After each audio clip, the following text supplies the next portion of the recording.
Revenge is said to be a dish best served cold. Well, in this case, it wasn't just cold, but curated and carefully prepared, as a son driven by rage and a sense of personal justice decides to take the law into his own hands. On the other hand, Carlos de la Cruz was a man whose life exemplified unwavering integrity, relentless hard work, and an unshakable loyalty to his family.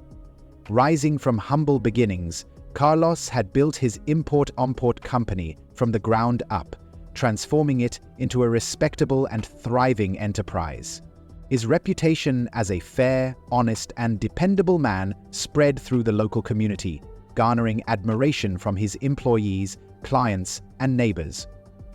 Known for his kindness and principled nature, Carlos became a figure of inspiration for many, a testament to the power of perseverance and ethical living. However, of all his achievements, none was as important to him as his role as a father. His relationship with his only son, Charles, stood above all else. As a devoted father, Carlos dedicated himself to shaping Charles's character and future with the same resilience and values he lived by. He instilled in his son the belief that life was defined by choices that were often difficult, but always anchored in doing what was right. For Carlos, integrity was not just a principle, but a way of life, and he passed this legacy on to Charles through both his words and actions. Whether it was through long conversations after dinner or lessons learned during trips to the warehouse, Carlos ensured that every moment with his son was an opportunity to teach. To Charles, his father was more than just a parent.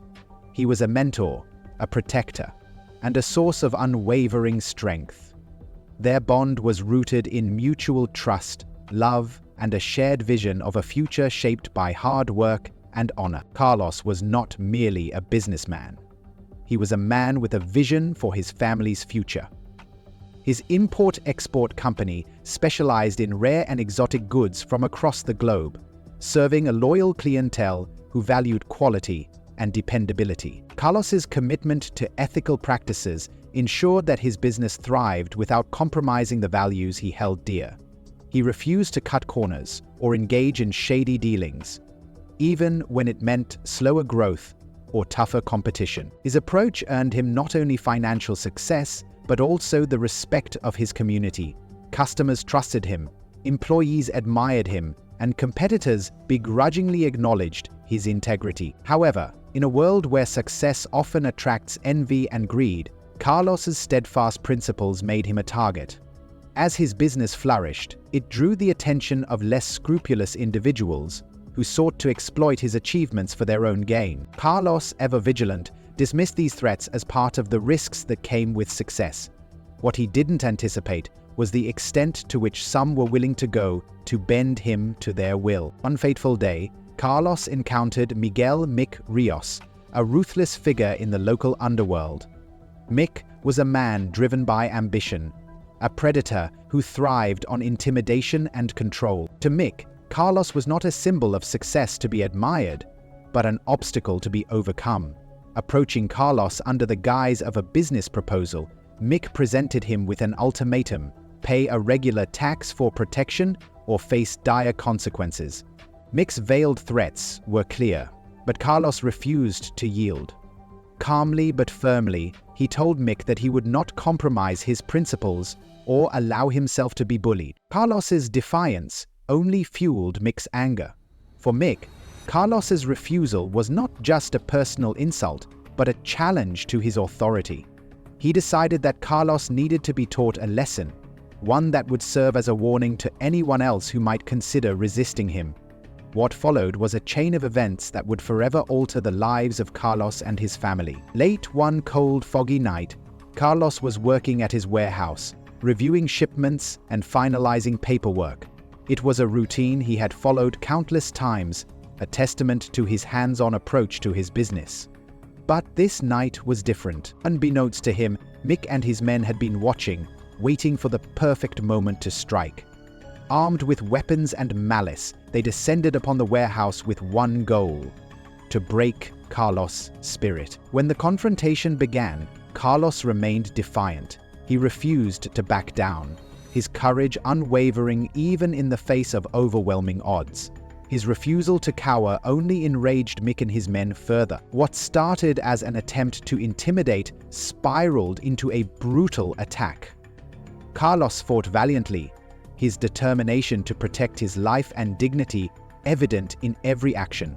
But outnumbered and overpowered, he was ultimately defeated. By the time Mick and his men realized the extent of their violence, Carlos lay lifeless on the warehouse floor. His blood stained the concrete, a stark testament to the cruelty of men consumed by greed. The news of Carlos's death devastated Charles. At just 17 years old, he was thrust into a world of grief and responsibility. His father, the man who had been his anchor and guide, was gone. The senselessness of the act, the sheer brutality of it, was incomprehensible. Charles's grief was all-consuming, a black hole that threatened to swallow him whole. But alongside the sorrow was a growing anger, a rage that burned with the intensity of 1,000 fires. Charles's anger was not just directed at the men who had taken his father, but also at the system that had failed to deliver justice. The police investigation yielded little progress, and the case was soon deemed cold, due to a lack of evidence. For Charles, this was unacceptable. The thought of his father's killers walking free, unpunished, was a weight he could not bear. It was then that Charles made a decision, one that would shape the course of his life. If the system couldn't deliver justice, he would take matters into his own hands. Over the next few years, Charles took over his father's business, determined to honor his legacy. But the burden of responsibility was heavy, and every aspect of the business reminded him of his father's absence. The once bright young man grew colder, his innocence replaced by a hardened resolve. By his mid-20s, Charles had transformed into a man driven by a singular purpose: vengeance. Charles spent years meticulously planning his retribution. He hired private investigators, scoured old records, and pieced together the lives of the 5 men responsible for his father's death. They were no longer strangers. They were targets. Charles studied their routines, identified their vulnerabilities, and crafted a plan that was as methodical as it was ruthless. He was no longer just Carlos's son.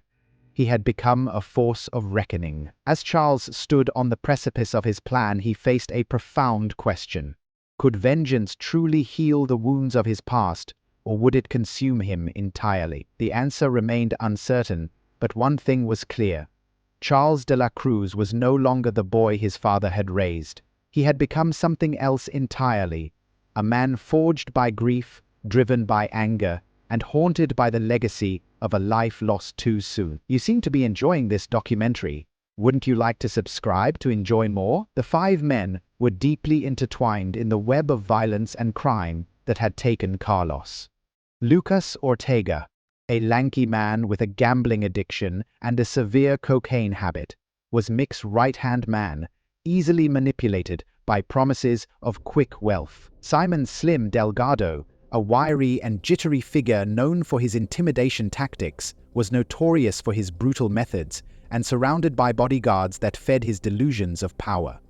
Thomas Ruiz, a skilled mechanic with a violent past, was fiercely loyal to Mick, clinging to him as his only means of escape from a life of poverty. Lastly, there was Jose Montoya, the group's cleaner, who specialized in erasing any evidence and disappearing without a trace. To Charles, these men were no longer individuals.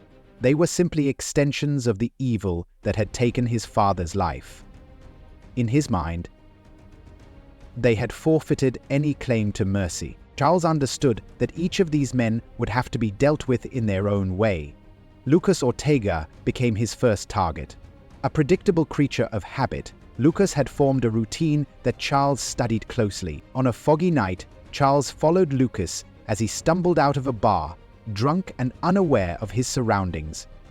In a dark alley, Charles struck, silent, precise. Lucas never saw him coming. With his hands wrapped around Lucas's throat, Charles whispered, "You remember Carlos de la Cruz?" His voice was cold and devoid of emotion. Lucas's eyes widened as he choked out a desperate plea, but Charles didn't listen. In one swift, final twist, he ended Lucas's life. Charles felt a strange calm wash over him. The first of the 5 had fallen, and he was just getting started. Simon Delgado proved more difficult. Known for his intimidating presence and violent tendencies, Simon was never without his bodyguards. But Charles had patience. He spent weeks observing Simon, learning his routines, studying his vulnerabilities. One night, when Simon was alone in his home, having let his guard down after a profitable deal, Charles made his move. Silent and relentless, he broke in, catching Simon off guard. This time, Charles didn't need to speak. Simon saw the look in his eyes and knew his fate. With a swift, calculated execution, Charles left no mess, no evidence. By the time the authorities arrived, he had vanished into the night. Thomas Ruiz presented another challenge. A skilled mechanic with a violent past, Thomas was strong, street-smart, and proud. Charles knew that a direct confrontation would only provoke a brutal struggle. Instead, he decided to exploit Thomas's arrogance. Posing as a mechanic looking for work, Charles spent weeks earning his trust. Finally, when Thomas was alone in his shop, Charles allowed him to see his face, to understand who was taking his life. Thomas fought back, but Charles was prepared. After a fierce struggle, Charles emerged victorious, leaving Thomas's lifeless body sprawled on the floor. Jose Montoya, the elusive cleaner, had always been cautious. Charles tracked him for months, following him from city to city, waiting for an opportunity. Finally, in a remote, isolated town, Jose let his guard down. Confronting him in a deserted area, far from prying eyes, Charles chased him down ruthlessly. Jose tried to run, but Charles was faster and more determined. After a relentless pursuit, he cornered Jose and delivered the same swift, calculated justice. There were no witnesses, no evidence, and no trace. Mick Rios, the man at the heart of the operation, was the last to fall. Charles saved him for last, wanting to savor the moment Mick would realize who had come for him. Mick lived under an alias, hidden away in a remote location, layered with security. But Charles had come too far to stop now. Disguised as a repairman, Charles infiltrated Mick's compound, step by step, reaching Mick's private quarters when he was alone. Charles revealed his true identity. "You remember Carlos de la Cruz?"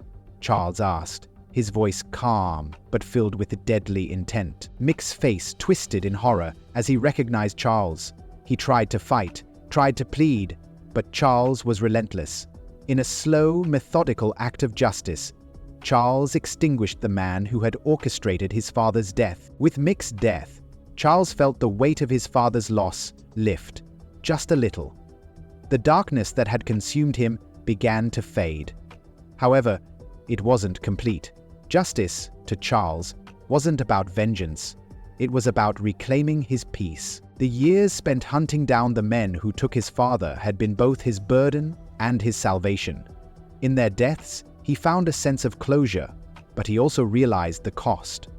The man he had become was shaped by a loss that could never be undone. In the quiet aftermath, Charles understood that moving forward meant honoring his father's memory, not as a man consumed by anger, but as one who carried forward the values Carlos had instilled in him. The journey of vengeance had been long and arduous, but now Charles could begin to heal, knowing that justice had been served. Yet, healing wasn't as simple as just walking away from the shadows of his past.